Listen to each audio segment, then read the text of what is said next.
it's kind of like retrospective for me, which is interesting. This is what, like 181, 82 episodes, something like that we've done tonight. Yeah. Wow. So but it's like, how many years did you do that over? We started in the late 2019, right? Yeah. So 5 years. Mm-hmm. Yeah, we're going to our 5th year, right? Very cool. And then, but I got to get up there and I just got to talk on my own. Usually, I'm like, my job is to get you guys to talk, get you guys conversationally comfortable, and then once you do it, then I just lay back and I let you guys do the work. But yeah, it's cool though. I'm excited for it. Yeah, that's very exciting. Yeah, it's going to be fun. It's going to be fun. So, let me go ahead and kick this one off here, and I will introduce everybody after that. We got a couple things we got to take care of, like saying this is the Connected by Water podcast, right? Fueled by our very good friends at Papa's PLI Rum, who remind you never to be a spectator. We highly encourage you to check out the latest Papa's release, the limited edition Legacy 2023. This unique edition rum has been aged in French oak casks. Sounds fancy, and it is. And is just an overall special rum. So let's all raise a glass, gentlemen. So thank you very much for coming out. Cheers. To see me here at the studio. Cheers. And we are a Waypoint hosted podcast. And you can find us there. Also watch, listen, and do not forget to subscribe on YouTube, Spotify, and Apple Podcast. Hit that like button. And please, we would love to hear from you in the comments or by email at sales@connectedbywater.com. But before we begin, we need to introduce this week's Starbright Solutions Project Sea Safe do-gooders, which are Concord Public Divers, Chad Norris and Matt Mansfield. They did 4 dives over 2 days on Davis Hump, and they collected 17 anchors in one spot. Wow. And then they focused on monofilament line on the wreck of the Eagle. So in 4 dives over 2 days, they collected 24 pounds of mono, which makes them... That's a lot of mono. It's a lot of mono. Holy cow. This week's Starbright Solutions Project Sea Safe do-gooders. So congrats, Chad and Matt. Starbright is sending you product to keep those dive boats sparkling clean for your next adventure. And remember, folks, if you want to nominate and recognize a do-gooder in your area, just message us on Instagram at Connected by Water, at Dennis Friel Art, or you can contact Derek and Corey Redwine at SEA Redwine, at D Redwine Art, and nominate whoever you want to be a special star Bright Solutions prize pack worth over $200. So that's kind of cool. Very you know cool. What I mean? Chad and Matt are awesome. Yeah, exactly. So, and as always, we'd like to thank our sponsors, Papa's PLR Rum, Starbright, and Olokai for their great support of the show. Today's guests, pretty cool. I think we got a lot to unpack here, right? We got a lot to unpack here. So today I have with me, first and foremost, I want to introduce our legal representation behind the bar today, Sir Thomas Oates, Esquire. Esquire.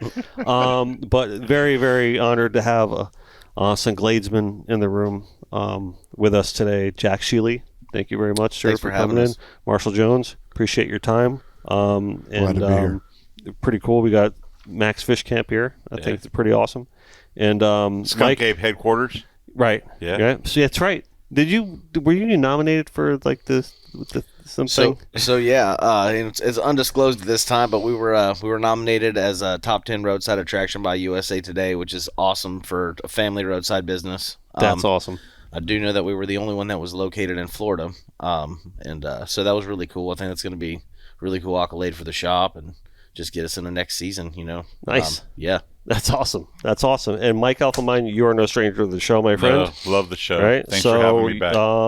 Here representing the Isaac Walton League of America Cyprus chapter. Yes, sir. So thank you. You guys have been working Hard. Very. Right? You guys have been doing a lot of positive work lately. Thank you. We're going to talk all about that today. Can't wait. And I just want to set this up, though, real quick before we really do get it. So we got Mike, Marshall, and Jack in here, and this sets the table to really talk about the Everglades today, right? Really dive deep into it. I want to talk about history. I want to talk about restoration, and we want to talk about the good work that's being done. Not enough can be said about it, right? And so we're going to try to get through a lot of the recent things that have been going on. So first, I want to really kick this off with Big Cypress. Right? Absolutely. And I want to get right into that right away, right? And we were talking about at length about the designation of wilderness attempt here, and everything being done to try to not let that happen. I think it's really important to put that to light and all the details that we're going through to make that not happen. And you have been doing a lot of legwork on it. So kind of take me through some of the details of everything you've accomplished, just in the last couple of months. Oh man, the last couple of months have been it's like drinking out of a fire hose. Mm-hmm. It's been incredible. We've come a long way. So some people wonder what the Wilderness Act is, and so in 1964, the federal government created the Wilderness Act, and typically. To make this simple, typically wilderness is found west of the Mississippi River. A lot of our BLM land, Bureau of Land Management land, a lot of those big tracts of multi-million acre landscape are protected with wilderness designations. And those designations pretty much ensure that those landscapes remain untouched in perpetuity. Many of them were untouched before we settled this landscape, and a lot of them remain untouched, with the exception of the Native Americans who lived there before we colonized the continental United States. And so a lot of those designations work out there on the landscape. They're not favored necessarily by the users of the landscape, but they work better out there. And so the federal government, the United States Department of Interior, is trying to implement wilderness designations in Big Cypress National Preserve, much like they did in Everglades National Park, where they created the Marjorie Stoneman Douglas Wilderness, which is encompassing of 1.3 million acres of the 1.5 million acres that makes up Everglades National Park. Yeah, so I mean, we were talking a little bit before the show that with I was like, who the hell is trying to do this? Who's trying to designate this, right? Like, and you explained it to me, right? So I think a lot of people feel that this is a good thing, and I would say that many people probably are pushing this designation because the construct of what it is in their head fits what they feel is right for the landscape, and a lot of this is politicized. It's a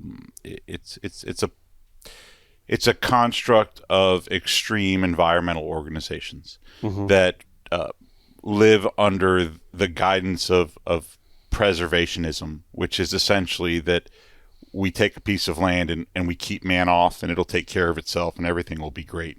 But nothing could be further from the truth. Wilderness doesn't work here in South Florida and Big Cypress for many reasons. First and foremost is it's a direct attack on the traditional cultural usage of those areas by our native indigenous tribes, mostly the Miccosukee and Seminole tribes.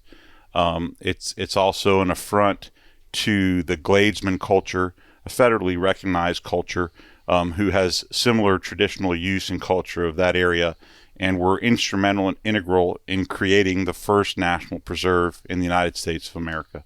And it was created because people like us 50 years ago, Big Cypress was created 50 years ago, people like us recognized the need to protect and preserve this place in perpetuity. And so people who didn't otherwise agree on many things all came together and compromised to create this great place. And the congressional enabling legislation in 1974 ensured that those traditional and cultural uses, including fishing and hunting and recreational access and off-road vehicles, were going to remain on that landscape as long as that landscape was protected.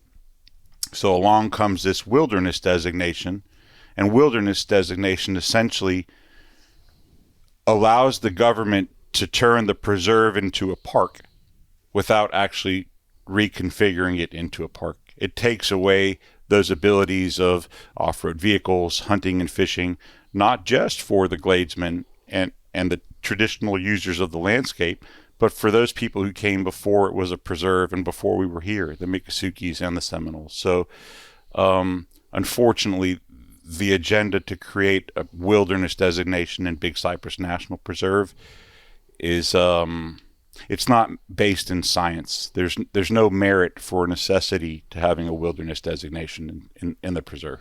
Yeah, and this has a lot of support too, right? Or not the wilderness designation, but the anti-wilderness designation has a lot of support from key people, right? All around, you have a lot of signatures from state officials. The FWC is currently supporting all your efforts into trying to withstand the storm, right? So it's ironic that 50 years after the creation of the preserve, exactly, those same groups of people and their subsequent generations have now again come together, the Gladesmen like us, the tribal folks, conservation organizations, and those more moderate environmental organizations have come together and said, we don't want this. And so originally, this fight's been going on for 50 years. But right. So have they been trying to designate it ever since it became a preserve? Has it been going on that long? I would say the last 20 to 25 years has been a more concerted effort. Even that long seems like a long time to be trying to get this done. The National Park Service works in decades. Right. Where we typically think day to day or maybe next year or next 6 months or maybe 5 years out, the Park Service works in decades. They've become very good at eliminating generational use of an area. And disconnecting the people from it. So as you allow those decades to progress, naturally by attrition, you've lost those people who have the interest in that place and the desire to fight for it.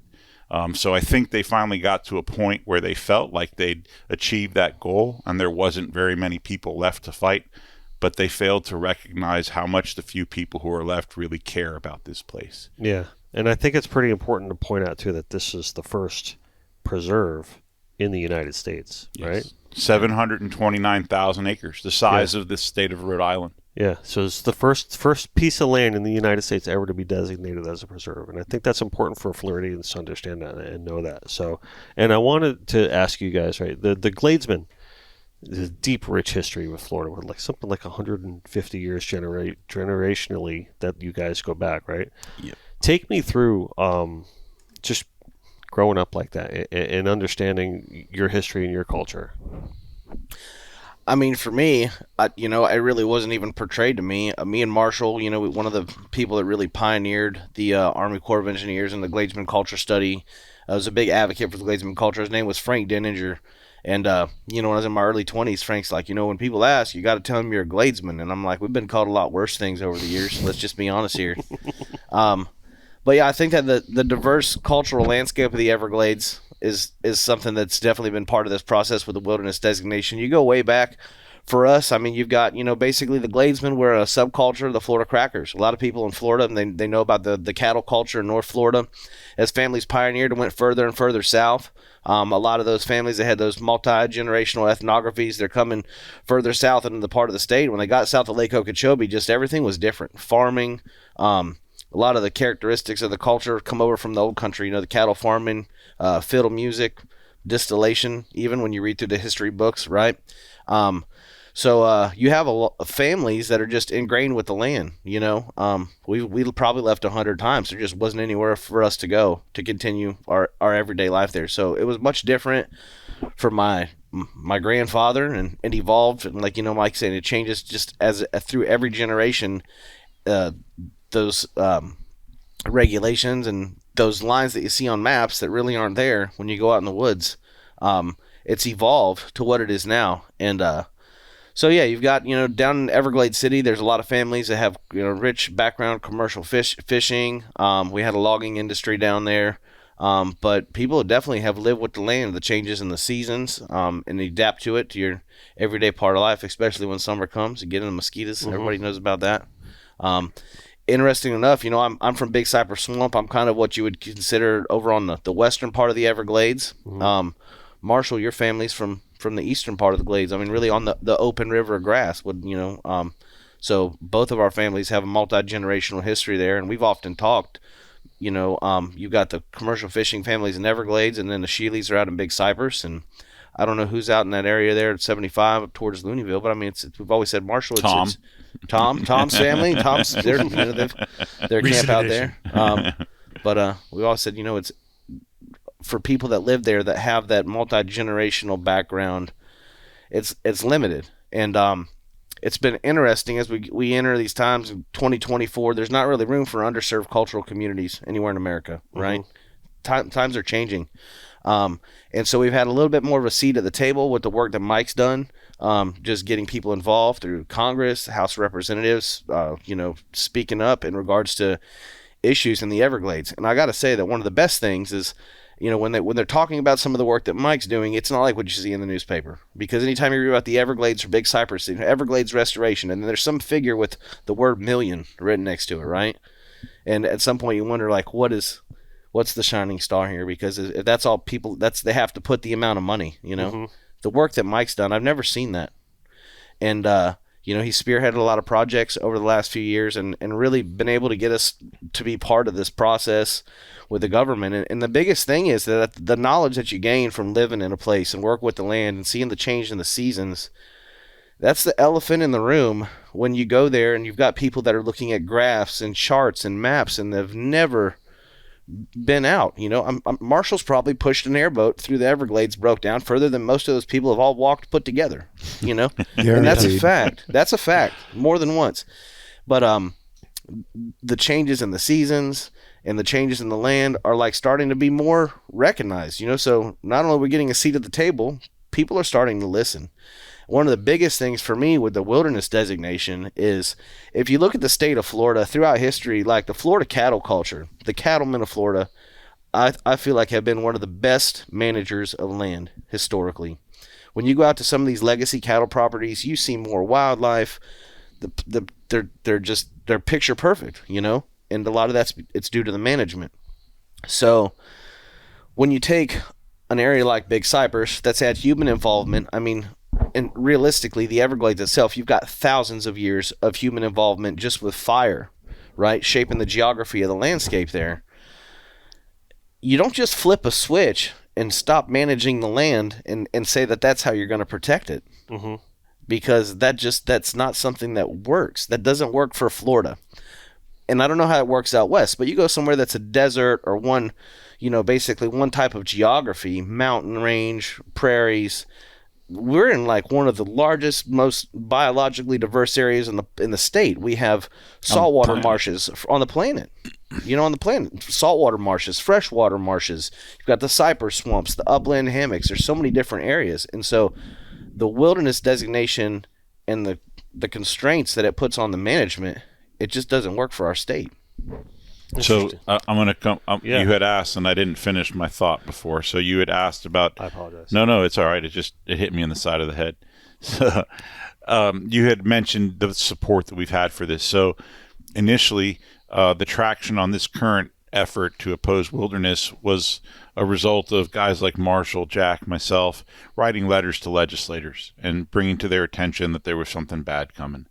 And from there, we went to the state agencies and FWC and Department of Environmental Protection and the Water Management District all finally wrote letters to the federal government saying that they had serious concerns about wilderness designations in the fact that they made it more difficult for our state agencies to properly manage the resource due to the restrictions that wilderness designations created. So that led to another letter from the Miccosukee Tribe of Indians. And then those letters snowballed and became a letter that was signed by 2/3 of Florida's congressional delegation. And then I think you have a copy of it. I have a copy of it, and I wanted to print this out and bring this to the table because when you texted this to me, I thought it was one of the coolest things, man. Right here. Yeah, very cool. Because this is a bipartisan signature sheet. Republicans and Democrats. Right. And that was the first thing I noticed. I'm like, man, these guys are coming together. And that's what we've always wanted. So that letter turned into a letter signed by Senator Rick Scott and Senator Marco Rubio. Those letters culminated in House Bill 8206, which you have H.R. 8206, right? Wapner? Yeah, Your Honor. Right there. Right. Bailiff. Right. We've right. cited, right. And then H.R. 8206, which, by the way, was written by Congressman Franklin. It was originally sponsored by Mario Diaz-Balart and Byron Donalds. and culminated in co-sponsorship bipartisan from 10 members of Congress. And that culminated in Senate Bill 4267, which was filed last week by our Senator Rick Scott. So that's kind of the short of the long, but that's how we got to where we're at right now with the opposition to wilderness designations. I got to tell you that, Mike, this right here couldn't have been easy. Couldn't have been easy. No, and I will tell you that none of the I don't take credit for all of this at all. This was definitely a team effort. Well, I would think it would have to be. Yeah, right. I mean, this getting a signature sheet like that cannot be a one-man show. I don't care who you are, but Ron and Diamond Bergeron were a huge part of that. The Miccosukee tribe, Chairman Talbert Cypress and Curtis Osceola, their chief of staff. Right. It was definitely a concerted effort by a lot of people, and I would never take claim to all of it. That's outstanding. That's outstanding.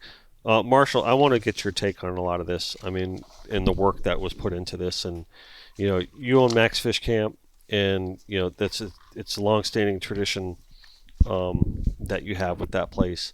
And what does all this mean to you? Because we talk about on this show, like, there's a lot of talk about Lake O and clean water and water flow and all that kind of stuff. We talk about that all the time on the show, right? But I always look at the big problem with Florida is the sprawl, but just like the building that's kind of creeping in towards the center of the state. I always see that as the biggest problem of it all, right? So kind of take me through in your thoughts what all this means to you, like the work that's being done, like the whole designation and getting that completed and all the other work being done. So that's a great way to enter this. My family's lived at Max Fish Camp for 5 generations. The 6th generation was just born 4 months ago. We've watched the noose of urban sprawl and development cinch around us for generations. As a kid, I used to sit on the roof of my house and listen to the sound of drag lines digging, swinging, and the chains when they dropped the bucket to build what was rock quarries eventually became municipalities. And they've encroached on our little piece of the earth and the edge of the Everglades. And we've watched this over my entire life. And to witness that and think as a kid without understanding any of the legal aspects of it or not understanding how civil works happen, from DC on down. As a kid, we would sit up there and wonder, my God, when are they going to come here and pave this place over? When are we going to lose everything we own? And that's been a real concern of my family generationally. My generation is probably the one that's felt the most effect from that. And to see this and to be involved with Mike, and this whole movement that we have going right now, there's so much momentum going behind it in a way that gives me a lot of assurity for my children and for the next generation beyond them. But the push for urban sprawl into the edge of the Everglades and the UDB, changing. Urban development boundary. Yes, the UDB, the urban development boundary. It's a real threat. Beyond this wilderness designation, the urban development boundary stretching out to the edge of the Everglades in the near future is probably our next big push that we have to all fight for, in a uniform way. I'm already seeing the writing on the wall about that one. Yeah, I mean, for sure. For example, not to get off topic here, but the incinerator coming out to the western edge of the northwestern edge of Miami-Dade. They tried to do it in Pembroke Pines, Southwest Ranches. They moved it down to Miramar. Miramar said absolutely not. And now they're looking at the Opelika West Airport, which is basically in my back door. And right on the intersection of Chrome Avenue and US 27. So nobody wants that incinerator anywhere near them, probably least of all us. And we really feel like the threat isn't ever changing. It's just changing heads. You know what I mean? Like that. Yep. It's coming from every direction at all times, but we're able to, thwart that momentum. And the unilateral push from so many of these, NGOs and individuals that are just giving it their all to reach out and get to the legislators that really hold the power of the pen. That's our best method forward, is to make sure that the people that have the seats of power that get to DC eventually have our best interest and the Everglades future's best interest in their own thoughts, and in the forefront of their thoughts. And Mike has an uncanny way of getting people to the Everglades for field trips, as we call them. And those field trips, nothing compares to that one-on-one experience, and for them to see, the wonder of God's creation out there for themselves, and just really be immersed in it for a day. Speak to people that are landowners, generational families like ourselves, and just understand that there's more to it than moving the water or holding the water or clean water. It's the way that it affects every speck of wildlife out there that lives, breathes, and moves, and families that want to carry on our traditions generationally, both native and non-native. We as traditional cultural properties, the Everglades is our home. It's the only place I ever want to live. It's the only place I could ever imagine myself or my children living in the future. And like any good parent, I hope my children spread their wings out of high school and college and go experience the big wide world, just so they realize how special it is to be able to come home to the Everglades, because it's our home first and foremost. That's incredible. 5 generations. That's a big responsibility. That's a heavy weight on your shoulders. Yes, sir. And undoubtedly, to see that, and you almost have to play defenseman, not out of desire, but out of necessity. All the time. Right? I can't understand what kind of responsibility that must feel like. I guess, you might want to, this might sound corny, but if you watch the Yellowstone show and you understand, that's probably for the general public, if they want to put it into like a drama setting, right, to understand, like, maybe that's probably a good comparison. Yeah, it's probably not too far off. Not at all. So I heard that analogy over the last 4 or 5 years, probably hundreds of times. And I had never seen one episode of Yellowstone until 3 months ago. Oh, yeah. And the resemblance, the fights that we go through, and every aspect of what you see drama-wise in that show rings true in our day-to-day lives. Yeah. And over the years... It's worse for us. That's just TV. We that's we're what I mean. legitimate That's living. why It's hard. That's why, like, you guys are like living it in real life. That's why I kind of hesitated to say that. I don't want to like chalk this thing up to some corny TV show. No, it's not corny. It's I love it. Everyone loves the show, but you have to realize it's the same system in action. It's just they're on different spots on the map. So you're talking about the federal government, all encompassing, right, coast to coast.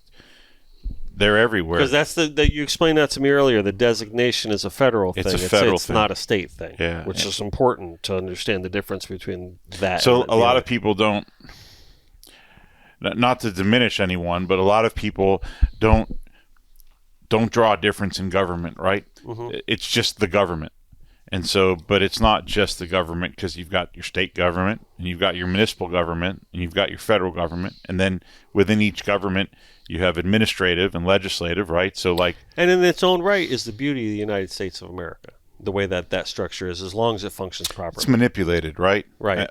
Let's not beat around the bush.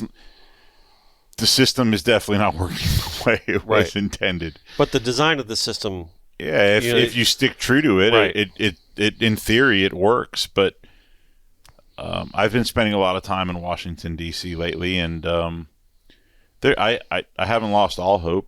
I still have some hope that the system will work the way it was intended to.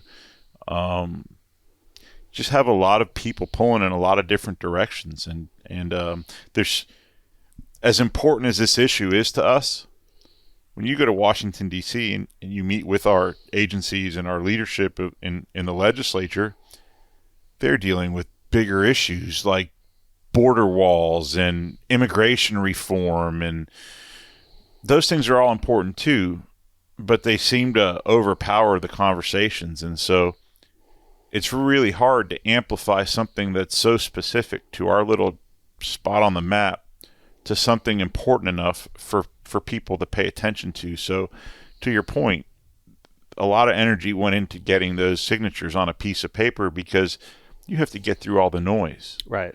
And a lot of times you're not known, you're not recognized, and so it's easier for an organization, a large organization that makes financial contributions in different places, to get the ear of somebody, as opposed to some guy who walks in off the street, which is essentially what I am, and says, hey, I'm here, I'm from Florida, and we've got a problem, and I need for you to pay attention for 5 minutes, and then when I'm done, I need you to actually go out there and do something about it for me.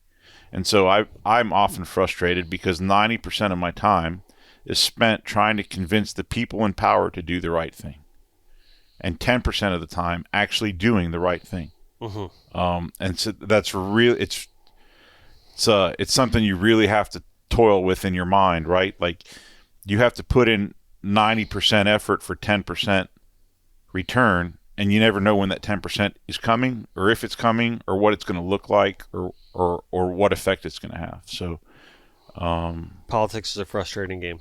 Yeah. Well, the whole system is frustrating. Yeah. I will say Mike's about as effective as you could ever hope for. Yeah. I appreciate that. I'll say, I'm going to second that for sure. You know, it's funny if we bring up the whole Yellowstone thing. You know, in that show that they want to build an airport, right, and on the Dutton's land and everything like that, which is what they wanted to avoid when Collier descendants, when they designated it in the preserve as a preserve in the first place, right? But right. So now, they kept the mineral rights. Sure. And right now, the Miccosukee tribes is trying to regain. So that's something else we've been working on really, really hard. I'm proud to be involved in that. We've been working with the Miccosukee tribe and some other organizations, Bergeron Everglades Foundation, Wild Landscapes International, Family Lands Remembered. We've been traveling as a team, essentially, for the last year and a half, back and forth to D.C., working on a deal between Collier Enterprises, the Department of the Interior, and Congress and the Senate to facilitate a purchase of the mineral rights by the federal government willingly of the Colliers, to give them the rights to drill underneath Big Cypress National Preserve and the Florida Panther National Wildlife Refuge. Right. Or not to drill. So for many years, and wilderness played a part of that. So at one point in time, so let me back up. Mm-hmm. Oil drilling has occurred in Big Cypress National Preserve since before Big Cypress National Preserve existed. Most people don't know this, but there is a pipeline that goes from Raccoon Point straight through Big Cypress, back through Water Conservation Area 3, underneath I-75, and goes straight up to the north. That pipeline's probably been there for 85 years or so. Mm-hmm. So oil is not something foreign to the Everglades. It's been there for a long time. A couple of years ago, the state of Florida purchased 20,000 acres of private land from the Cantors in Water Conservation Area 3 to stop them from drilling for oil there. And so for many years, people tried to use wilderness designations as a way to slow the production of oil from Big Cypress National Preserve.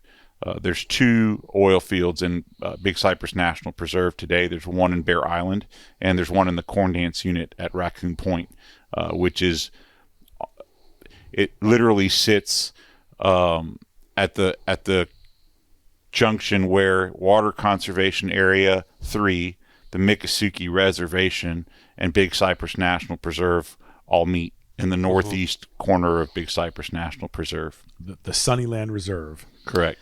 So, all right. So the mineral rights. If this goes through, right, then that basically means who controls the mineral rights at that point? Mineral rights would be purchased by the federal government and would be managed by the Department of the Interior. So essentially, they would limit the ability of the Colliers to continue to explore for oil and drill for oil in Big Cypress National Preserve and the Florida Panther National Wildlife Refuge. Which would be good news. It would be good news. And I think it's very important to note that unlike attempts in the past, this is not eminent domain or forcing someone to give up their private property rights for the better of the public.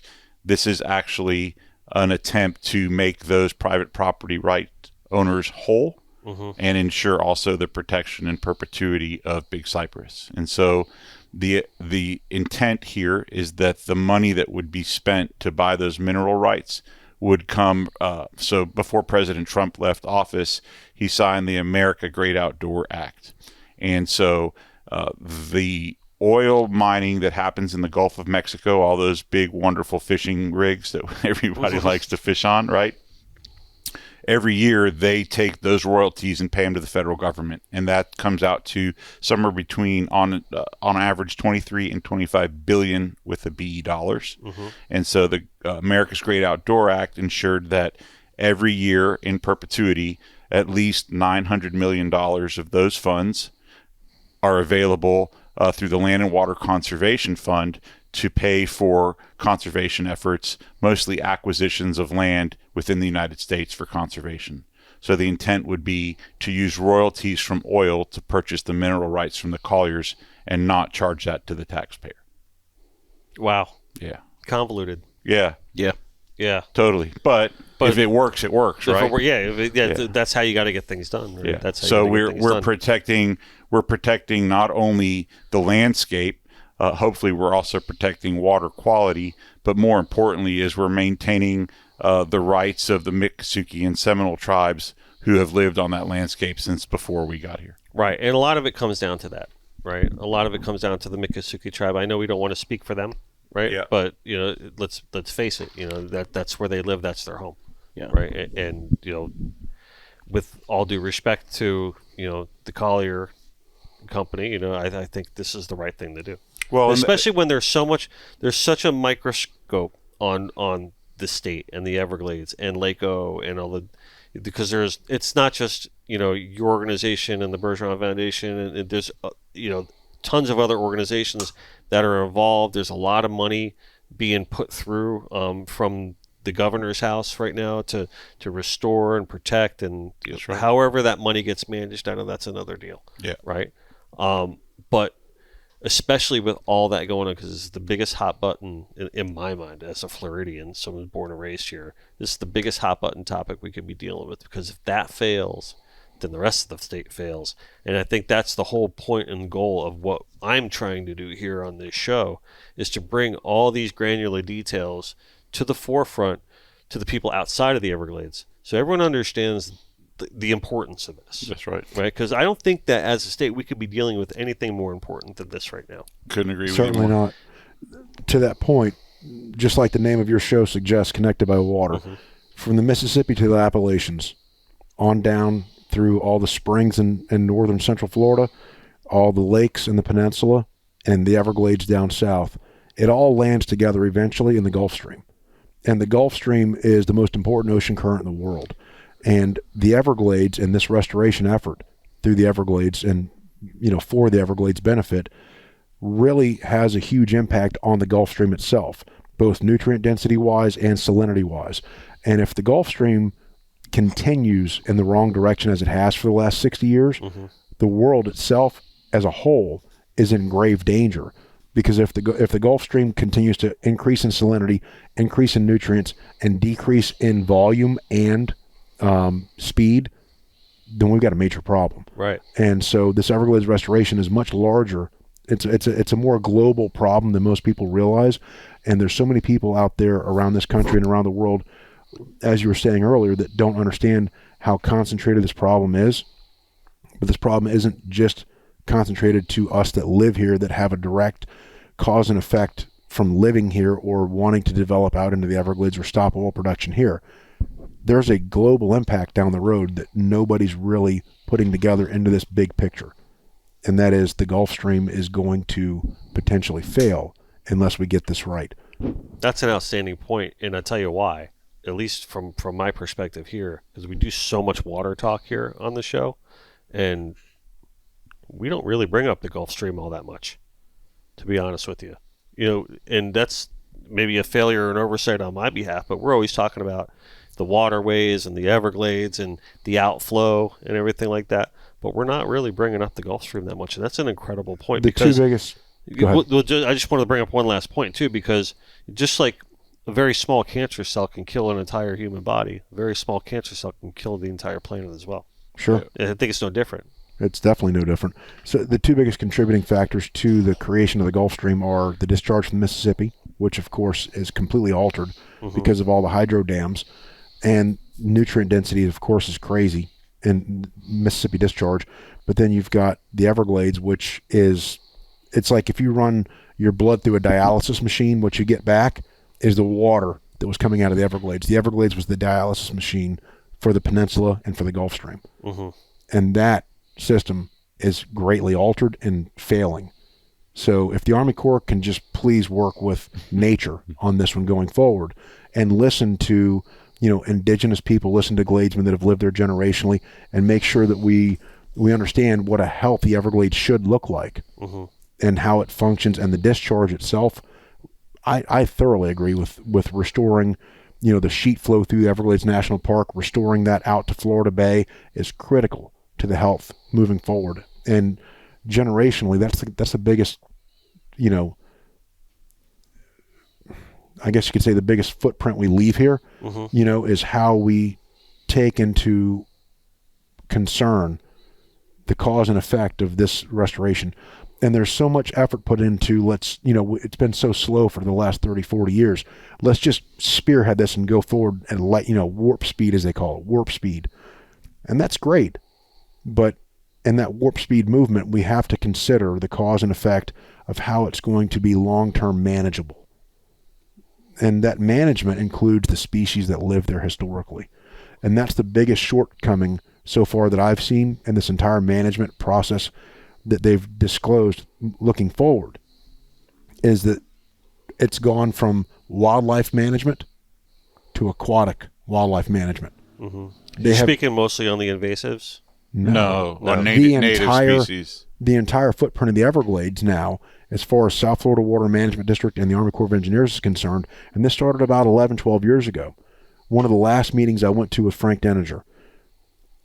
From one meeting at the headquarters for South Florida Water Management to the next meeting, which was at near Broward Mall, off University and Plantation or whatever. Yeah, Broward Boulevard University. Yeah. So from one meeting to the next, outside of the meeting room, they have easels set up with the content of the meeting.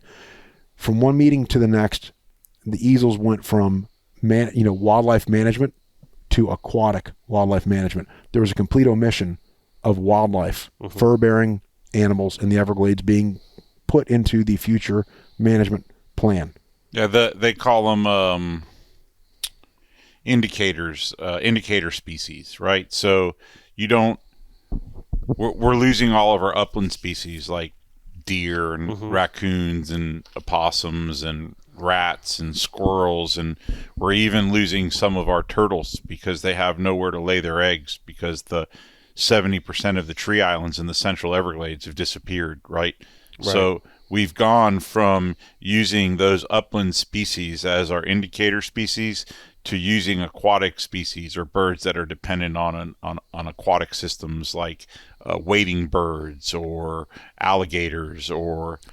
So by them doing that, is that basically an acceptance of failure?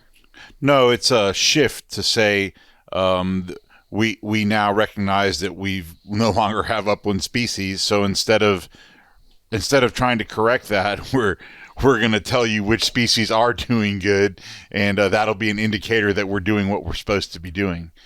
And so a couple of years ago, when we had that big water flush from the hurricane, we had incredible wading bird nesting season, and it was an anomaly. But the agencies capitalized on that. And talking about Ian? Yeah, and which I just rebuilt my house from 2 years later, literally 3 weeks ago. That's a different story. But so the agencies, they call them super colonies. We have super colonies. The birds are super colonies. We've got more birds than we've ever seen. But the reality is that the trend over the last 30 years has brought us to an all-time low. So even with that 1 year of super colonies, it all sounds good and the pictures are beautiful when the guy's taking them from his helicopter and it looks like there's 30,000 wading birds in the Everglades. But the reality is we're nowhere near where we're supposed to be. And it was an anomaly. It was 1 year where we had one water event and it created the perfect storm for those birds to do that. But in the subsequent years since then, we're right back to the negative we're at. But you'll never see the agencies jump out in front of that and say, hey, we patted ourselves on the back when we had an exceptional year. We're not going to tell you about the subsequent years that have been horrible since then or the ones where it sucked before that. And so to that effect, Ian flooded millions of acres of land, right? Those watersheds that were created the perfect habitat for those wading birds. Down in the Everglades and the natural footprint of the Everglades we have left today, that's typically not part of the expansion floodplain for a 100-year event like Ian.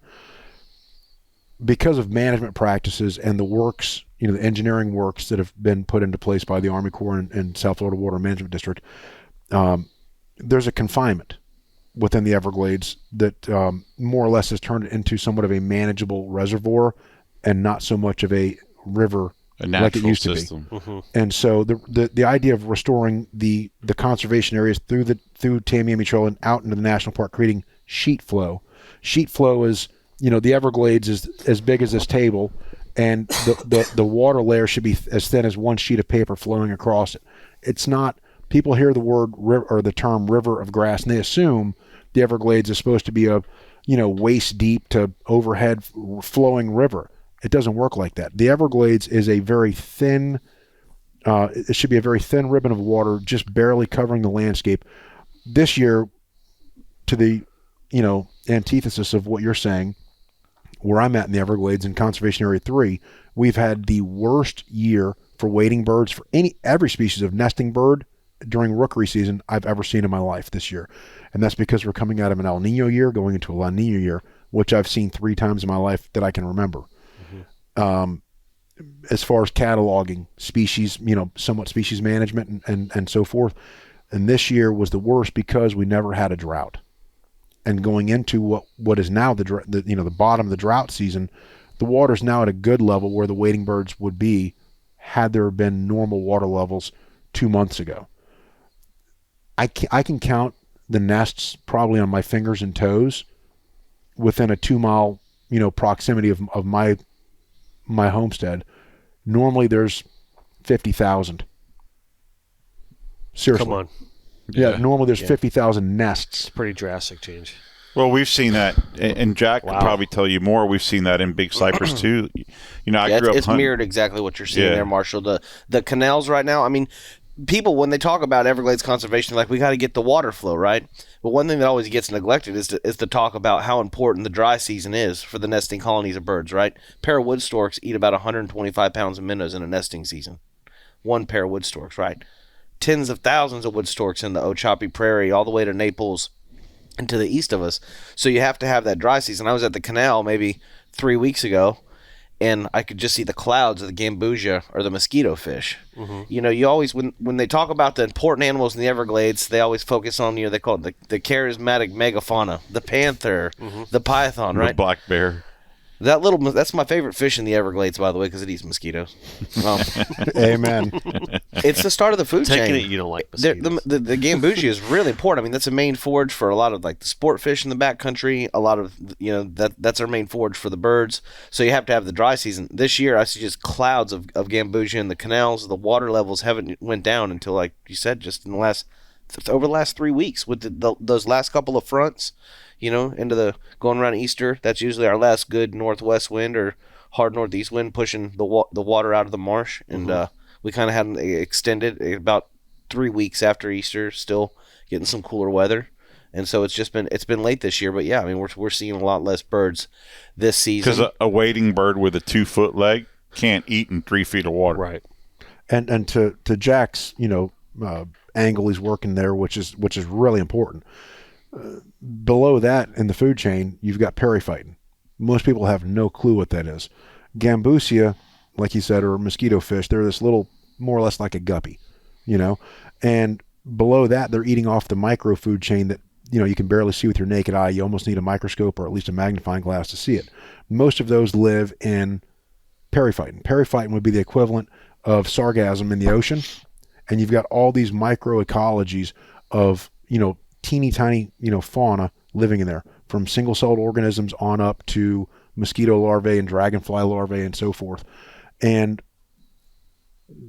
when they tried to restore the sheet flow of the Everglades over the last couple of decades, there's been a lot of use of herbicides to create artificial sloughs or recreate sloughs that once were there. Mm-hmm. And in doing so, they're taking colonies, which, to the government or these agencies' defense, because of compartmentalization of the Army Corps, because of compartmentalization of the Everglades over the last 8 decades, that sheet flow has been diminished down to a trickle of movement.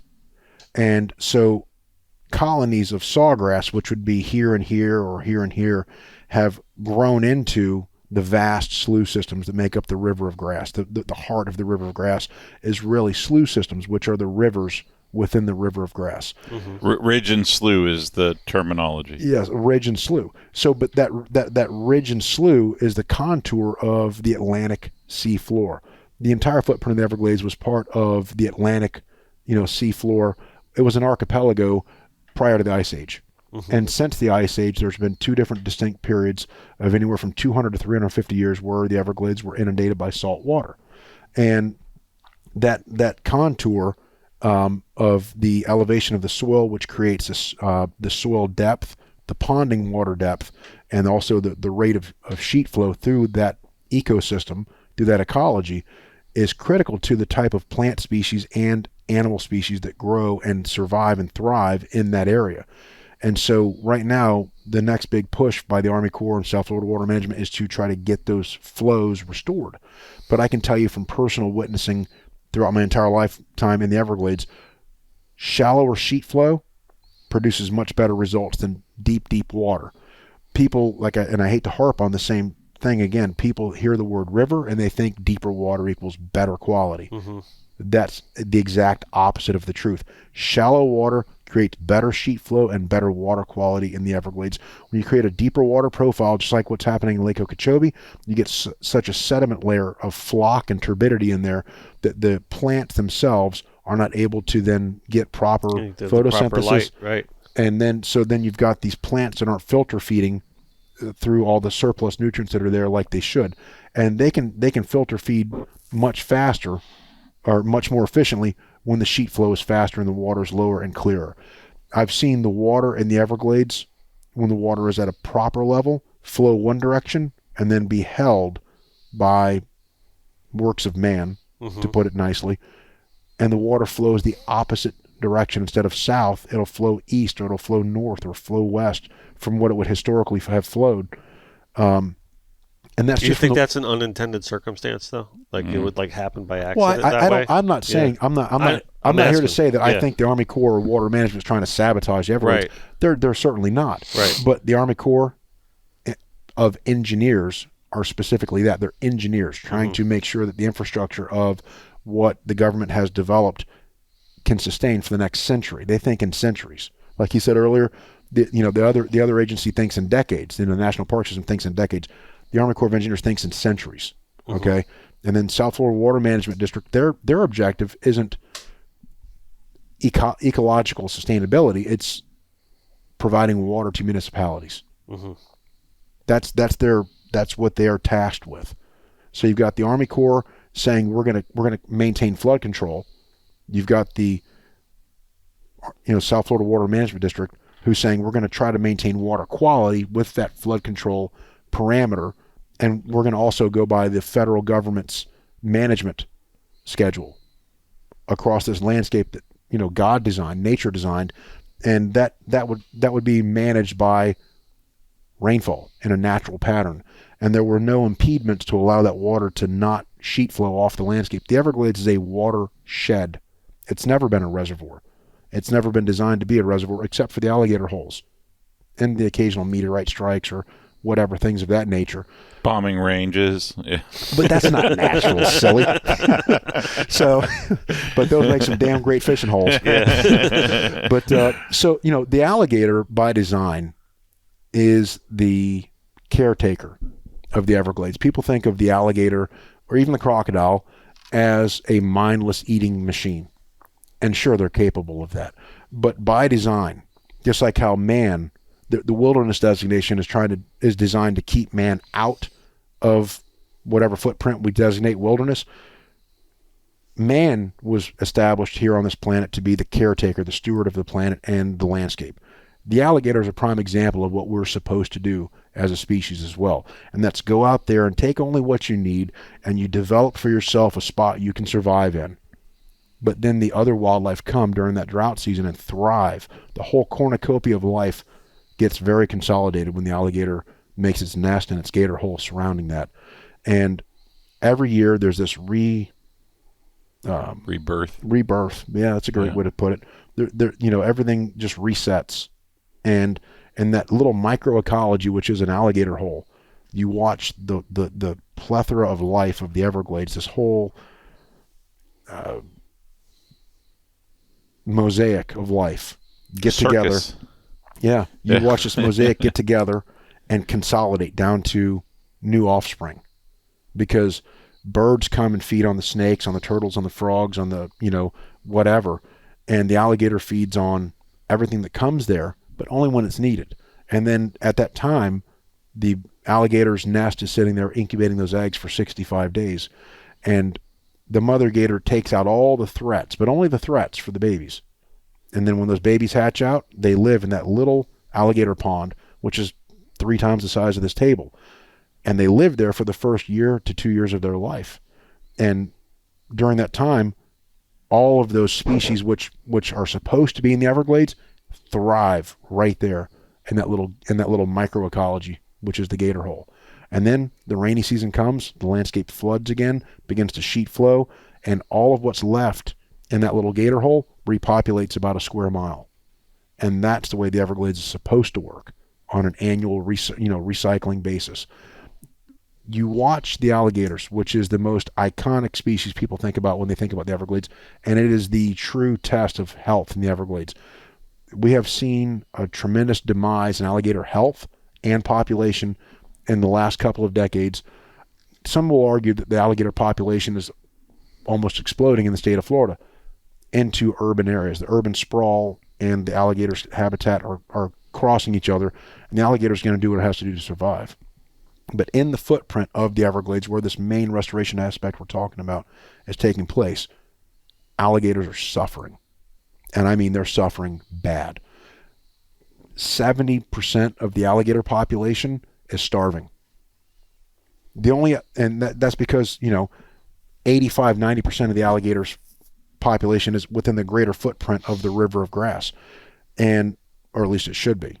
And then during the extreme drought season, all the gators within a couple of miles of the works of man or the works of the district, the canal systems, they'll migrate into those canals and they will thrive, because all the fish and all the food, for those alligators will get pushed into there, and they will just gorge themselves. Same thing happens with the gator when it's in a gator hole in a good, healthy, natural footprint of the Everglades. That gator hole acts like a seine, fish net that you bring in tighter and tighter.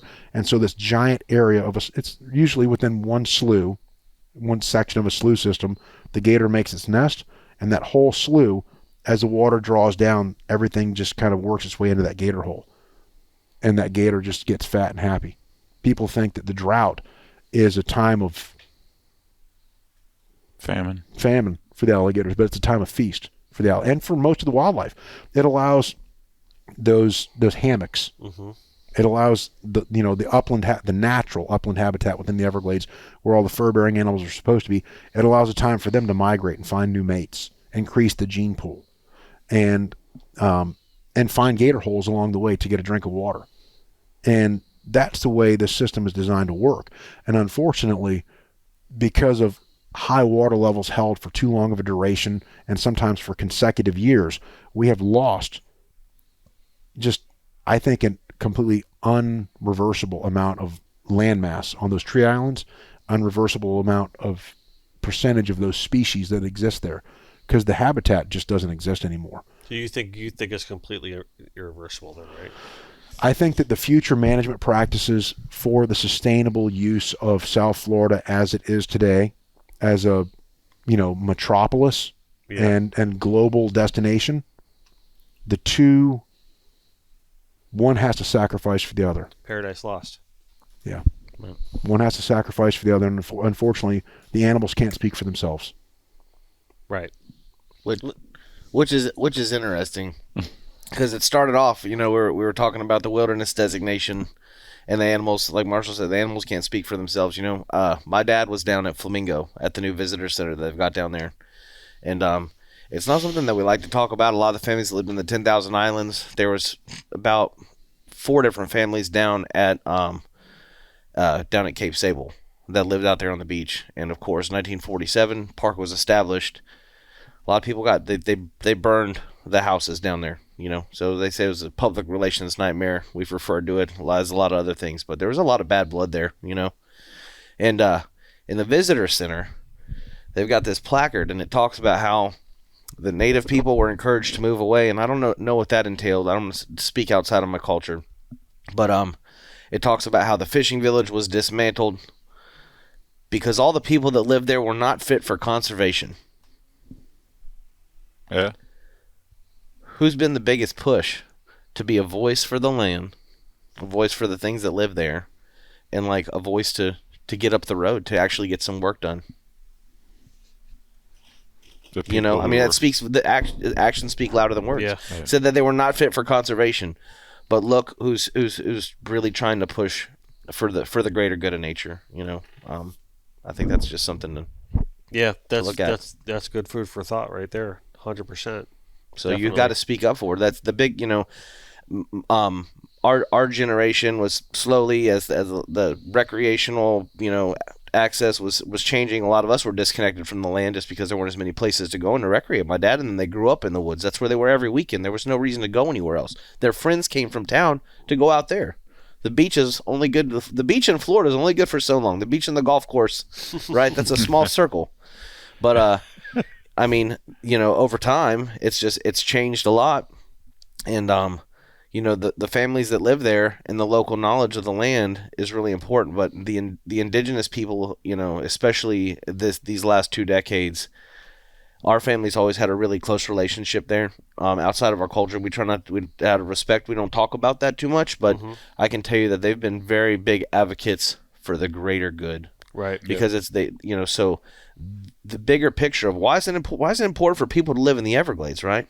It's because somebody has to speak up for things they can't speak for themselves. And that's some knowledge that's been given to us from indigenous people for 3 generations on our family. Somebody needs to be here to speak up for things they can't. We are the eyes and ears. And wilderness ensures that those people are gone. Wilderness ensures that there's nobody there to tell you. Yeah. I'm going to read this real quick. Please. If you guys would indulge Absolutely. me, right? Because I think Absolutely. after what he just said, this is the perfect time to read this right now, all right?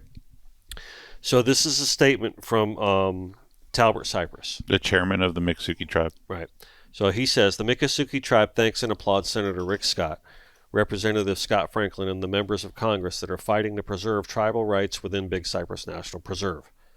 This fight is not only to protect the tribe's rights, but to permit continued management of invasive and exotic species and continue Everglades restoration.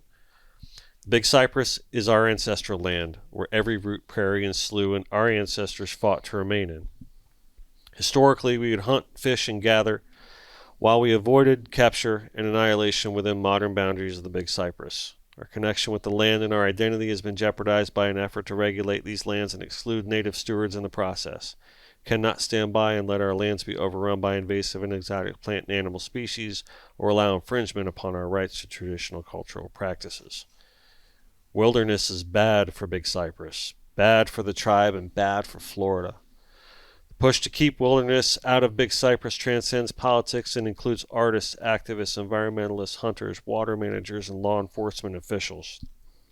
Unfortunately, there is a small minority of government officials that believe that fortress conservation, exclusion of native stewards, And more red tape is the answer to saving the big cypress.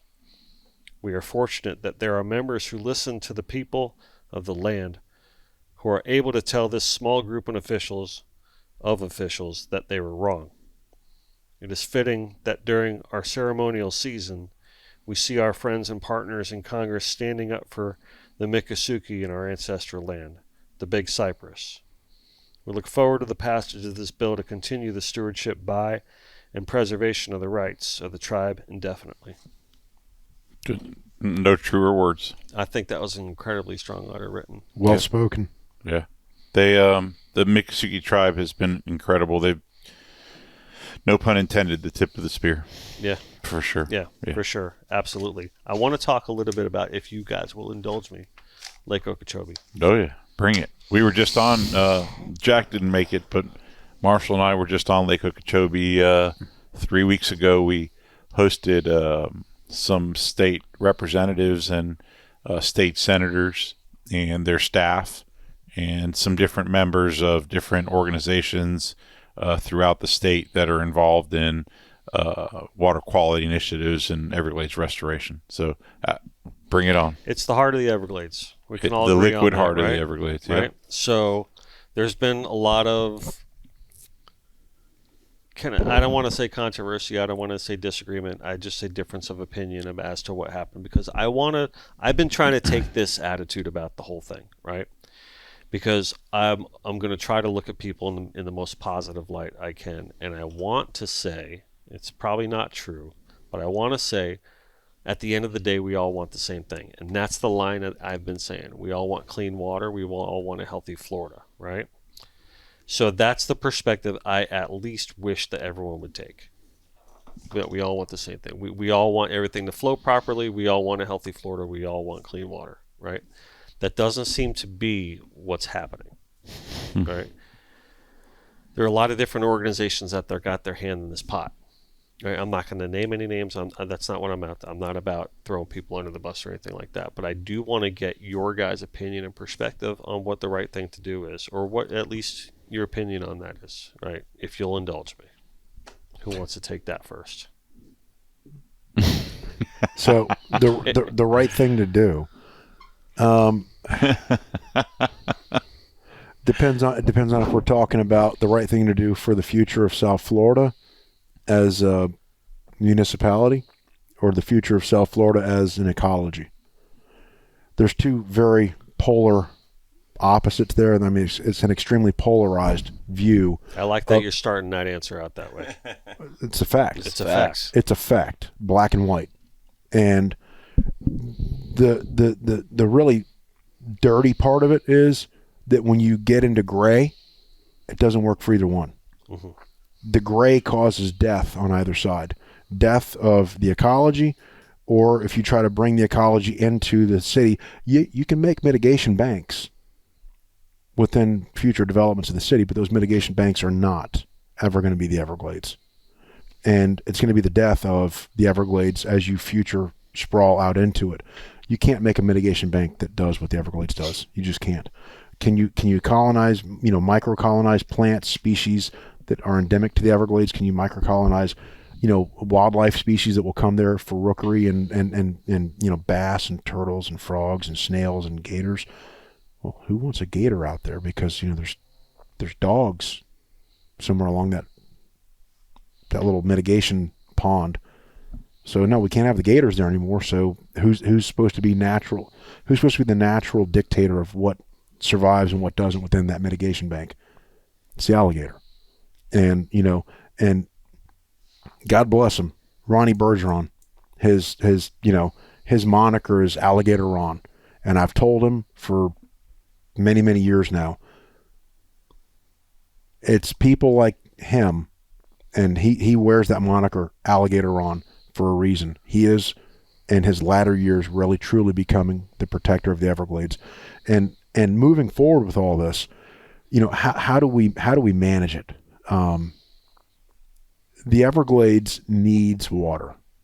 The Everglades creates clean water on the distribution side on the back end, and it can filter some pretty nasty stuff and still survive.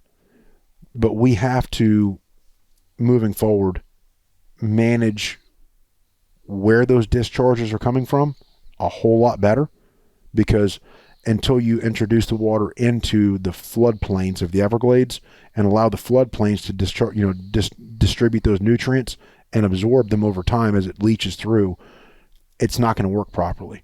That's why when we have these east and west discharges from the lake, that it's got such a huge detrimental, rapid negative effect that's really long-standing with the neurological side effects from all the cyanobacteria.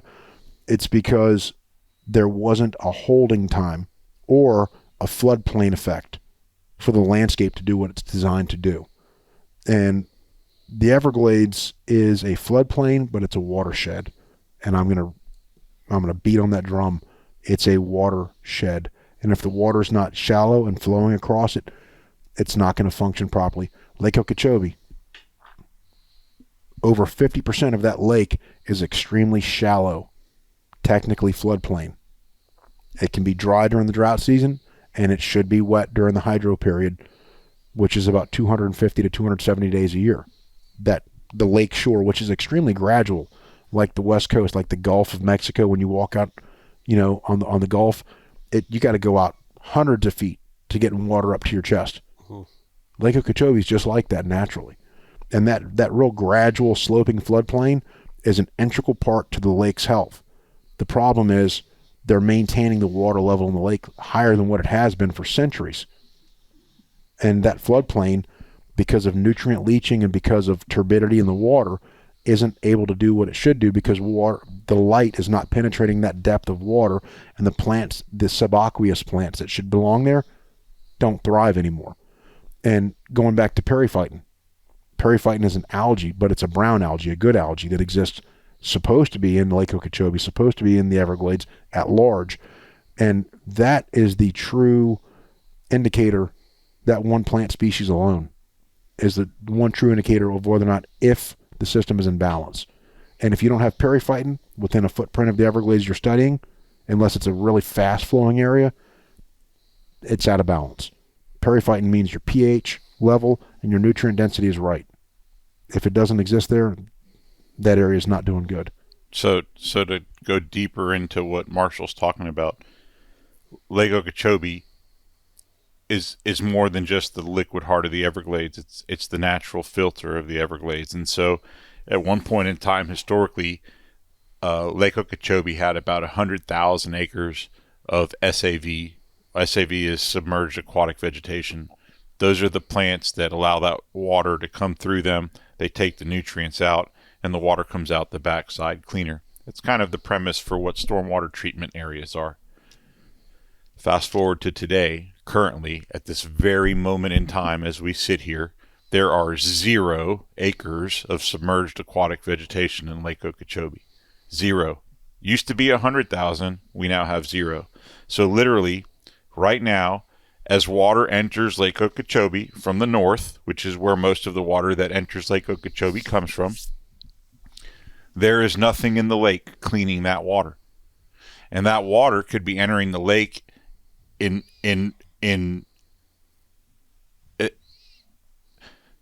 water that's entering the lake is entering at levels as high as 200 parts per billion phosphorus.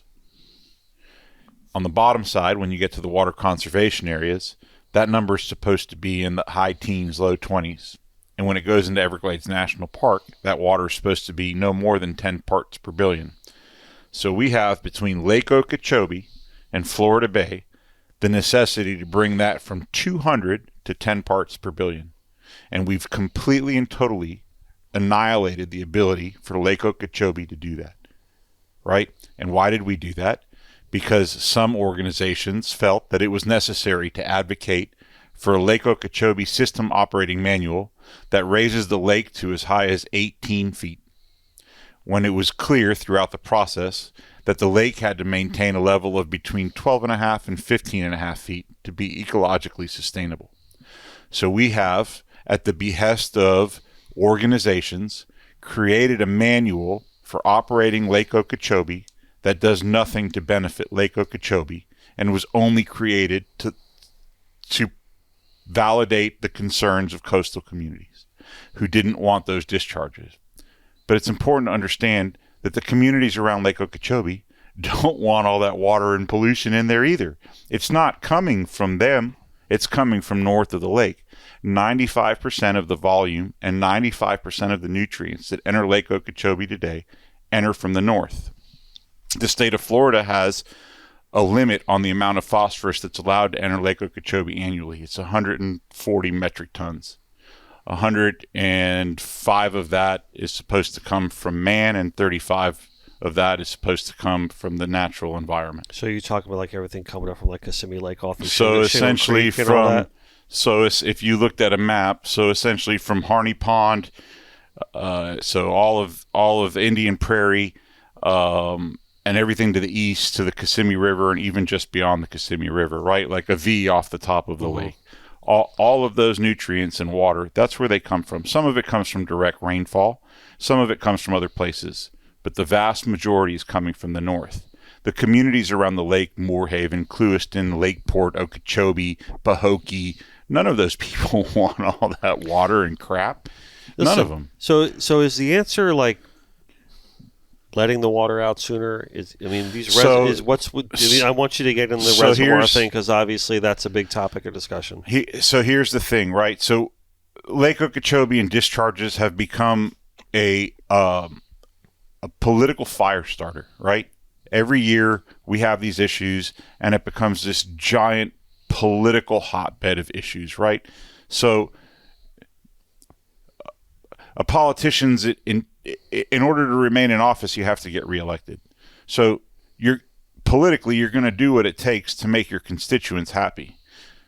It doesn't matter if your constituents are wrong or right. You just want them to be happy. So we've gotten to a point in Florida where we're so afraid to send any water out to the coastal estuaries that we've created rules that allow us to destroy the entire lake, right? So earlier in the year, is the lake dead? The lake is officially, it's pretty dead right It's now. on life support. It's on life support. It's hard to say that it's totally dead. I can't say that. I delete that. I know it's hard. It's weird because you look at the fisheries.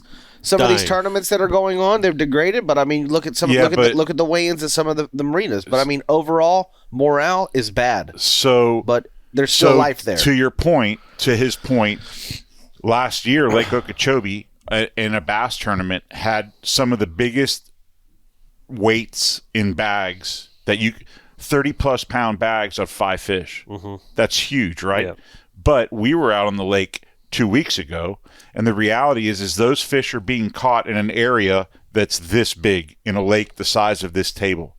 And so if you look at the reports now from biologists looking at the subsequent generations of fish, the little fish, right, that are going to take up that big fish's spot in 3, 4, 5 years, the numbers are abysmal.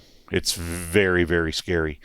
And we continue to manage the system to the benefit of the people and not to the benefit of the system. And so, which goes back to your question, who are we managing? Right. It depended. Would pick one. So, yeah, right. Last year when the lake was high and folks like us saw where we were headed, the West Coast and the East Coast are a little bit different, right? The St. Lucie River, they want 0 discharges. But on the West Coast in Fort Myers and the Caloosahatchee, they have to maintain about 2,000 cubic feet per second in order to manage the salinity levels in the river. But last year, the people on the West Coast saw what was happening. They realized that the lake was too high and it was going to be really, really hard to get it down to where it needed to be. So they said, why don't you let out a little bit more water now? We'll take a little bit over a long duration and avoid algae blooms because we'll do it during the cooler months. But political fear in the state and this hocus pocus losum process that we had essentially ensured that nobody was going to do that, because nobody wanted to take the blame for releasing all that water to the coast when they felt it wasn't necessary. So fast forward to now, where we had this El Nino year, we had exceptional rain during the dry season, coming off of a wet season. So the lake, which normally would have come down in the dry season, stayed up and actually went higher. We ended up having to have discharges. And so there's two problems with discharges. Is one is the nutrient load, but the majority of our estuaries can't take that fresh water for extended periods of time. It's chokehold. It's you're damned if you do and you're damned if you feast don't. or famine, basically. Yeah. Right. And so I don't think anybody, especially not in this room, is interested in seeing the discharges, the damaging discharges to the coastal estuaries. No. None of us. Well, that's what it kind of goes back to the line I was saying. I just hope and pray. I think we all want the same thing at the end of the day. Absolutely. Right. That's I think I keep saying that line in these episodes whenever we get on this topic, right? Because I want to drive that point home as much as possible. Like, please, everyone, at least let's just start somewhere and have that perspective. Like, can we at least agree on that for just one thing? Right. We all want the same thing, right? Yep. So just how we get there, that's that how we everybody start. differs I on. think that's how we start with that. Yeah. There's that just statement. there's a lot of, and I don't want to use the term misinformation Right. uselessly, but there's a lot of people that have, like he said, agendas through these organizations that are lobbying elected officials. And unfortunately, there's such a narrow pipeline of information they want distributed, but it's broadcast broadly. And because they have a lot of funding. And so there's a really small kind of a laser focus of information that gets out to the general public. And a lot of it isn't always unilateral for species or for ecology management. It's unilateral for a specific target species that they want to spotlight. And I mean, it's not that it's with malintent on that organization's part. It's that they are trying to do the best they can with the funding they've got, and the people that are giving the funding want that species to survive. Right. But that species isn't necessarily the species that's the keynote species for survival across the board. The alligator truly really is. So all right. Are we talking about, is there a seaside sparrow like involved in this? Sure. There's five. Yeah. There's five within the footprint of this restoration project right now. There's five. That's That's two. I mean, pairs, eventually I think we're going to have to make a two decision pairs here. and one weirdo. Right. That's two mating pairs and one weirdo out there just standing between us and a healthy Everglades. Right. And for whatever reason, the masses think that those five little birds, which have wings and can move, are just more important than trying to truly restore that footprint of the Everglades. And they're wrong. Right. I mean, to think that those five birds have more right than the rest of the animals that live there is ludicrous. Yeah, I mean, listen, sacrifice the few for the many, right? Well, it's not. It's It's kind of a way it's more than sacrifice the few. I mean, so I'm going to chime in here. The thing with the seaside sparrow, right?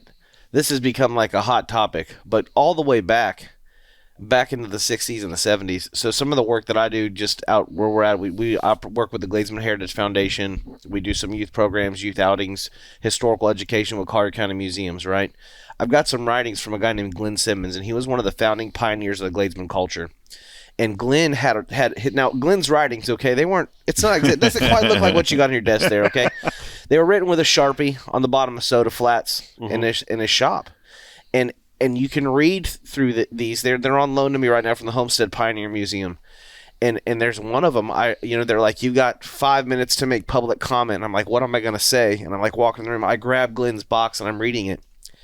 And it's like alligator holes disappearing. This is written in, I don't know what year. I don't want to be quoted on this, but I want to say this in the 60s or 70s, right? And in the last three sentences, he's like, Cape Sable seaside sparrow, almost non-existent.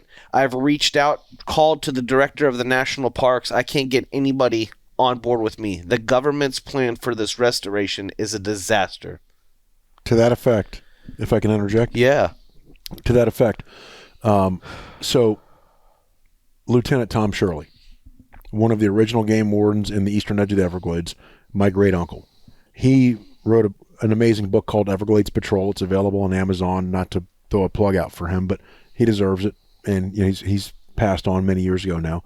But throughout his career as a game warden, and then later on as a contractor for the state and the federal government for Everglades restoration work, which I do as well to this day, he took field surveys and notes and compiled them into a document like what you have in front of you, except 10 times that thick.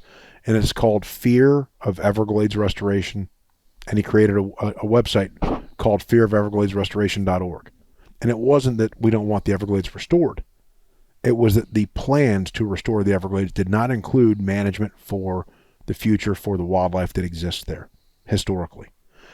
And in those studies, he very, very clearly outlined a hydro period, a duration, a depth, and what species were noted, different times of the year, different seasons, all over the entire footprint of the Everglades.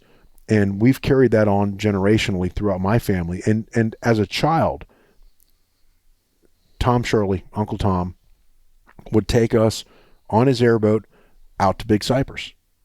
We would go on a swamp buggy out to Big Cypress. We would go by airboat out to the conservation areas, out to Lake Okeechobee, and out to Loxahatchee even. And we would survey. He taught us where and when to survey specific species throughout the footprint of the Everglades throughout different seasons of the year. And we got to see some of the most amazing wildlife you could ever imagine. But it pales in comparison to the 8mm and Super 8mm footage that he has compiled in his library. And his family still has it today. We have access to it. At some point, I would love to get you copies of it. I can make that happen. Because believe you me, with all of this, what we're talking about right now, there's no time like the present. I've said it in recent meetings. It's a now or never time. And this is it. And us being here today, it's really a godsend. And I'm so appreciative of this opportunity. Thank you, Mike, for being a friend. Thank that guy. And thank you. Thank you. Thank you for having us here today. Really appreciate you. Thanks, Dennis. Thank you for being a friend as well. Marshall. Yeah, absolutely. And we've got so much momentum right now, and it's truly important that we just keep moving with it, because the hardest thing is to get it moving. Right. Right now, it's moving at close to highway speeds.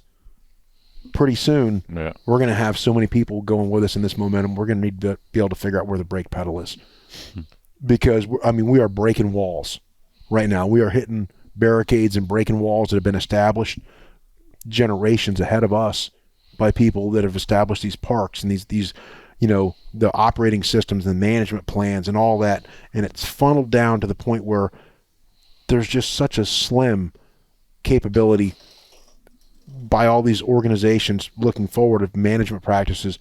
And what we're doing here is we're just busting down barricades, breaking through walls. Those two pieces of legislation are the shortest pieces of legislation you'll ever see in your entire life. Right. That's the whole thing. Right. But it's effective. But this is the whole thing. That's it. I want to show these on camera again. One page. This is the whole damn bill. Right there. It literally just says the beauty of it. No wilderness in Big Cypress. That is a culmination of 50 years of the people not being heard by our government finally coming to a head, and our elected representatives have finally said, holy cow, we have a problem. The administrative side of our government is not listening to the people who it's supposed to be listening to. This is them saying, stop what you're doing. This is not what you're supposed to be doing.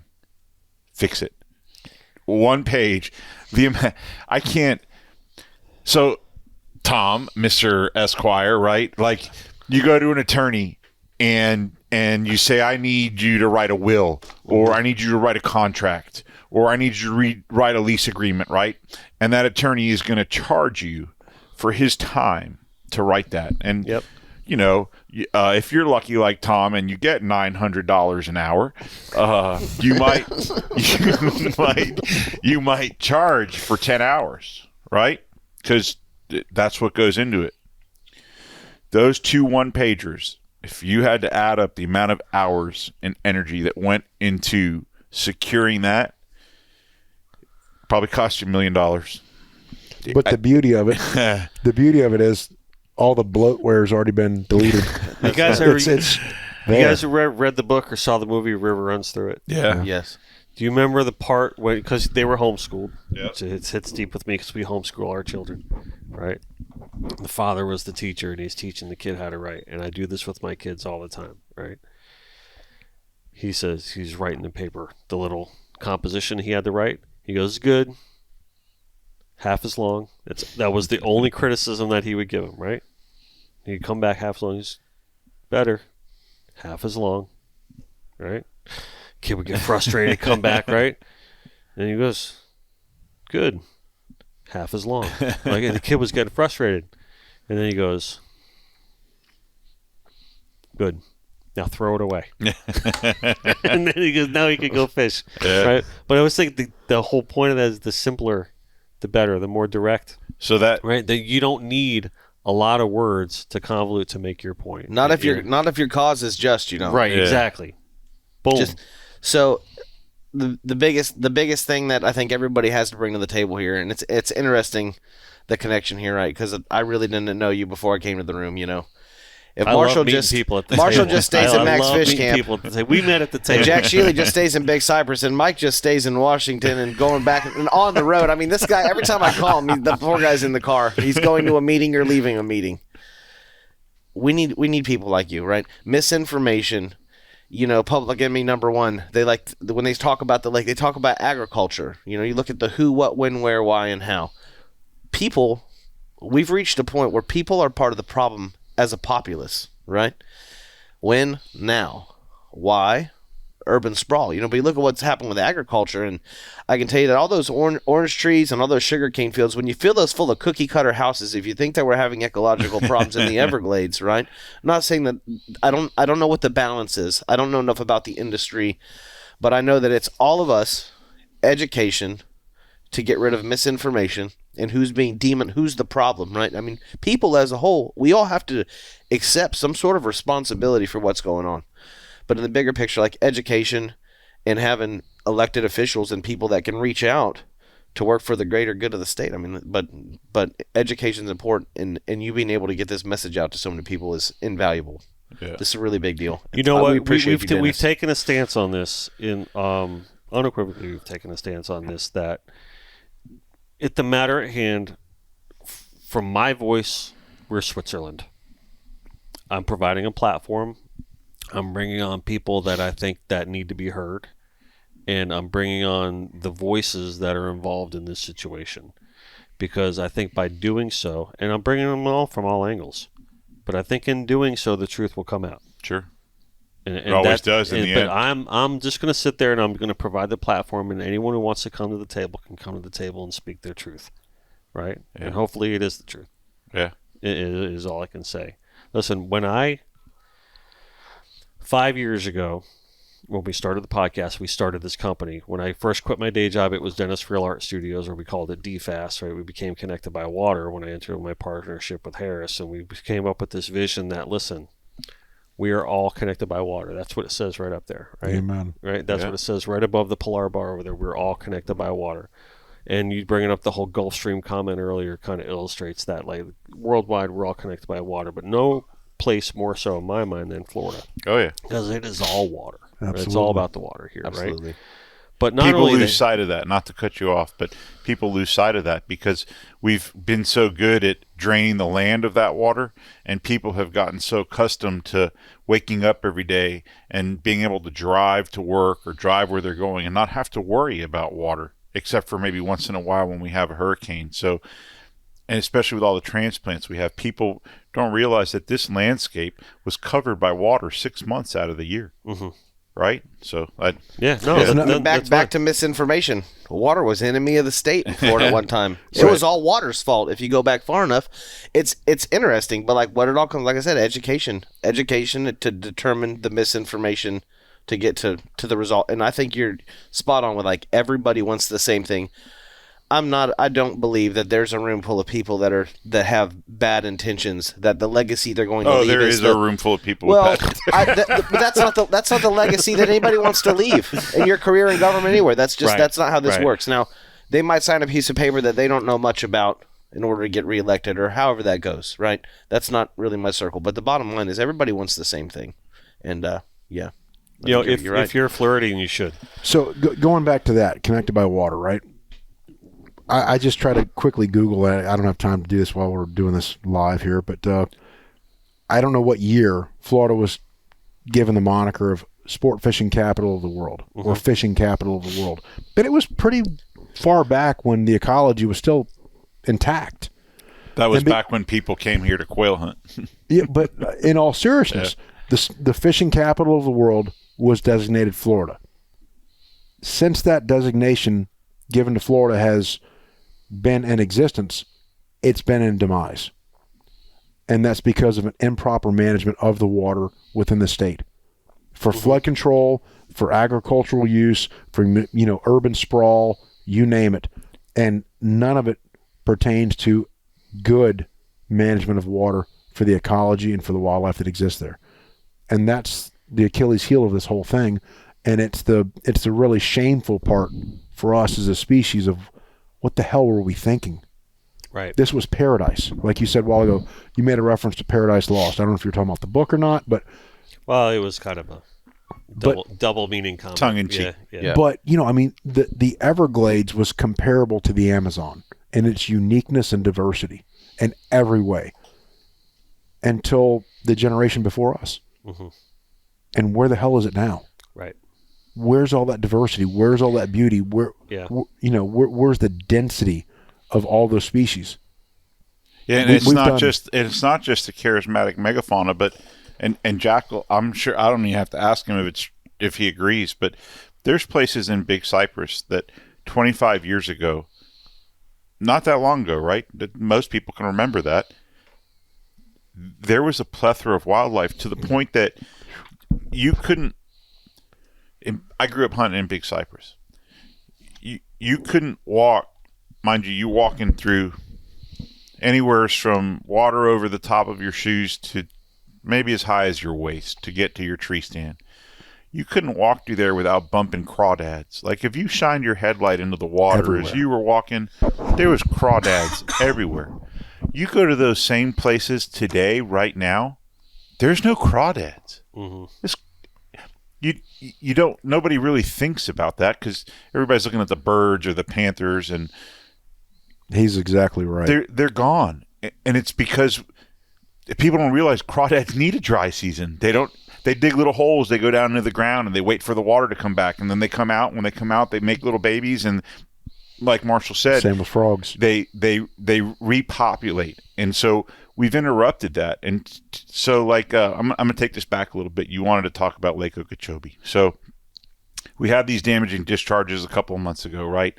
And at the same time, Water Conservation Area 3A had high water levels throughout an entire dry season, an entire wet season, and back into this dry season. And we finally got the federal government to deviate on their management of the S12s, the seaside sparrow structures. And so we were able to more quickly relieve some of that water. The same people who advocated for this Lake Okeechobee system operating manual that keeps the lake at elevated levels say or advocate for, now that the water levels have gone down in Conservation Area 3, instead of discharging the waters to the coastal estuaries, we should send Lake Okeechobee water to the south through the STAs and into the Water Conservation Area. To the person who's not engaged in this, or to the person who's been misinformed, that sounds like a great idea. But the reality is that in order to do that, you would totally destroy the stormwater treatment areas because they need a recharge time too. They need a time for the water levels and those nutrient loads to be lessened. And the conservation areas, the central Everglades, need that drought period that what Marshall was talking about, where the alligators made those watering holes, where fur-bearing animals would traverse the area and spread out and repopulate other tree islands and spread their genetics and ensure sustainability of the population for long term, right? So the idea that the Everglades has to be wet year-round is not real. People would like for you to believe that the river of grass has to be a river of grass 12 months out of the year. In order for that river of grass to work and function as it ecologically is intended to, it has to have a wet period and a dry period.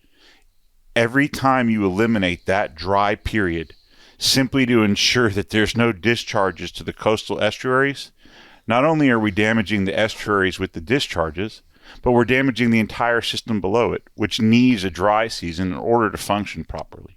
And every year that you eliminate that dry season, you chip away at all of those ecological functions to the point where they don't come back. And that's where Lake Okeechobee is right now. Lake Okeechobee is to the point of do or die. And if Lake Okeechobee dies, you can forget about Everglades restoration. The reality is that Everglades restoration, if Lake Okeechobee dies and this system dies, Everglades restoration serves one purpose: ensuring water supply for people. And that's it. You've turned the entire Everglades into a reservoir that ensures that the developed areas of the state continue to have the water they need and that they can continue to develop because that water will be there, with zero concern for the ecological consequences to where you're drawing that water from. You guys have brought it incredibly strong today. I'm going to leave it with that. No, because that's where it has to be left. Where we're at. That's where we're at, man. I hate to say it. It's black and white, and that's a fact. When I started talking about Connected by Water, and we started talking about why I named my whole company this, and why we named the show this, and because we stand so firm in our belief in it. We talk about it on here all the time. It transcends just we're all physically connected by water. You know what I mean? But being connected by water brings us together as a people, right? As a community. Most times, right? No, it does. It really does. Whether for better or worse, it still brings us together. Sure. Right? Even if we're hurling things at each other, we're still in the same room together. Because the ultimate point I want to make on that, this table doesn't happen today without Tom Oates. Oh yeah, 100%. And he's the one that brought us all together. I was joking about the $900 an hour. When it comes down to it, Tom and I were sitting at a party, a kids' party, right? And we just started talking, and it was almost like stars aligned kind of thing. Dennis was watching a football game, and I was trying to get him interested in the Everglades. Right. And look, it worked. Thank you, Tom. Thank you, Tom. And then, and then he put together that panel on the last time with Diamond. And then here we are. And then I call this progress. So, I would agree. You got Everglades PhD sitting here. Right there's no doubt about it. You guys blew my mind today. It really, thank you very much. Hope your listeners are willing to sift through all of this, because it's a lot, it's right? A lot. Like, it's a lot. Listen, it's a lot. This, as Travis Thompson would say, this is very much like an eat your vegetables kind of moment, right? Where you just got to take it all in. This is information. And, listen, I can't promise that we're not going to have people that come on the show that aren't going to disagree with you guys. You're going to. But it's okay. You know what I mean? Because like I said, we're on the platform, right? And you guys really, really did a great job in explaining, or at least illustrating, the reality of situations right now. Because if one thing's for sure, even those people that may disagree with you on the details of it all, we can all agree on one thing, that it's a situation that needs help immediately. Yeah. Right? We're in dire straits. No one's out there going, no, everything's fine, because it's not. Right? And like you said, I don't think you could have ended it any better than you did if the Everglades, or if Lake Okeechobee dies, then so too goes the rest of the system. And that's not just the central and southern Everglades. It's the coastal estuaries too. Right. Yeah. No, for sure. Well, because it's all connected by water. All connected That's by exactly water. right. It's all connected. It's all together. So, man. All right. I don't even want to go anywhere else from there. So I just want to thank you for your time, Jack, Shealy. Dennis, thank you been so a pleasure. much for having us. Right? Yeah. Marshall Jones, thank you very much. Thank you, Dennis. Max Fish Camp. Thank you, sir. I appreciate you. The skunk ape. Skunk The ape award headquarters. HQ. Yeah. Yeah. Thanks, Mike. Thank you, Dennis. Appreciate it. I appreciate thank you for all the hard work you did there in Congress. Thank you, Tom. And all that. Hey, Tom, I'll be going back a lot more it's if any good of when y'all my want to legal go. representation doesn't say anything the whole time. I'm just glad I got to watch. Yeah. Nice. All right, cool. Well, I'm going to plug my book. Yeah. It's beautiful, Go man. out. All right, listen, if go out and buy yourself or become a member of the IGFA. All right. Your membership of the IGFA gets you one step closer to owning one of these bad boys. I illustrated the cover of this year's IGFA World Record book. And Epic. Hold on. support the IGFA. Listen, It's gorgeous. if there is one organization that we need, it's the IGFA. It That's a certainly is. fact. They do way more than keeping records. That is just. Are we going to talk about that? IGFA. I want to get right? everybody. I want to get in a there. picture in there too. Go ahead, Mike. So, are you going to take a selfie there? Yeah, I got these selfie arms. It's like a selfie stick everywhere I go. Nice. All right. And then the original painting is right There. there. One here too, Dennis, real quick. Yeah, man. Yep. The original painting is right there behind Jack. All right, and then it is sold already. So Dennis, what an honor you got to do I the had my cover. sights on that one. I'll make you another one. That's what I do. So anyway, all right, we're gonna end it here, You sure? like we You don't always want do. anything to plug? I don't really want to. What's that? You don't want to plug anything? What do you want to plug? I don't know. I wanted to plug the right to fish and hunt. Oh my God! I can't believe I forgot to talk Yeah. about that. Yeah. We got so you could wrapped always up. edit this in It's there. on my list too. Too. A lot of people don't realize last year in I this. can't believe I forgot Sorry, to I'm talk going to about knock it that. out, and you can edit it and cut and tape it. All right. So I'm going to make it quick. All right, Last go ahead. year in the state of Oregon, there was an attempt by constitutional amendment to prohibit and ban fishing and hunting in perpetuity in the state of Oregon. That amendment came 20,000 votes away from being real. Last year in the state of Florida, myself and a nice contingent of people and legislators filed a bill to make an amendment for this year, Amendment 2, which will be in this year's ballot on November the 5th. You will have the opportunity to vote and ensure that hunting and fishing are protected in perpetuity in the state of Florida as a right, as opposed to what we have now, which is a privilege. Right, and I think as a byproduct to that, ensuring your right to hunt and fish, they have to ensure that you have decent land to hunt on and decent water to Yes. fish in. That's And I right. think That's where it all that's the goes ultimate to. point. That is Yeah. the And ultimate ma- point. And make sure they go back and watch Travis Thompson's episode you did just What a was- month Yeah, ago. What was Travis, that episode Travis number? later that I don't know. It's probably about 7 episodes ago, roughly. Yeah. But Travis did a good job of laying that one out. If you fish and hunt in Florida, this is the single most important thing that you will ever vote on again in the rest of your life. This is a do or die time for us.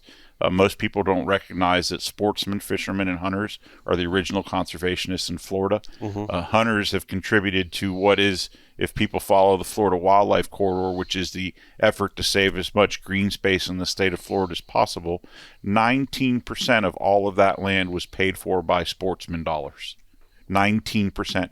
Doesn't sound like a lot until you realize that that is the only group of people outside of taxpayer dollars that have funded conservation in the state of Florida. So any effort to eliminate that is absurd. And so this will ensure the opportunity for fishing and hunting to remain the pillar of conservation in the state of Florida. I think it's interesting also to point out that with everyone involved in getting this up on the ballot, there was like 154 to 1 vote. Who's the one? Actually, she's. I think we're in her district. Are we in Broward County? We're in Broward. Lauren Book, Senator Lauren Book, was the only dissenting vote between the House and the Senate. So we have in Florida, we have 40 senators and we have 120 representatives. 154 to 1. So there's only 5 members that didn't vote, and of the remaining 5, only 1 voted no. And when you listen to her explanation, it was more of a personal issue than it was about the legislation. So we passed that. There's 2 ways to get an amendment passed in the state of Florida. One is by legislation, and the other is by petition or signatures. And we went the path through the legislature, and the fact that it passed 154 to 1 bipartisan, right? Right, Is bipartisan. indicative of how important this is. It goes further deeper to the point of me saying, I think we all want the same thing. Yeah, totally. All right, we got that done. Cool. All right, we're going to end this. All right, guys. Thank you very much, gentlemen, for coming in. Thank you, guys. All right. Awesome. Love you. Fantastic. Thanks, Dennis. Love you too. Appreciate you. Your ego is not your amigo. Always do your best, and at the end of the day, just let God do the rest, and do not ever forget that no matter where we are, no matter what we're doing, Gladesmen, we are all connected by water. Yes, sir. Amen. Cheers to that. Amen. Cheers. Cheers.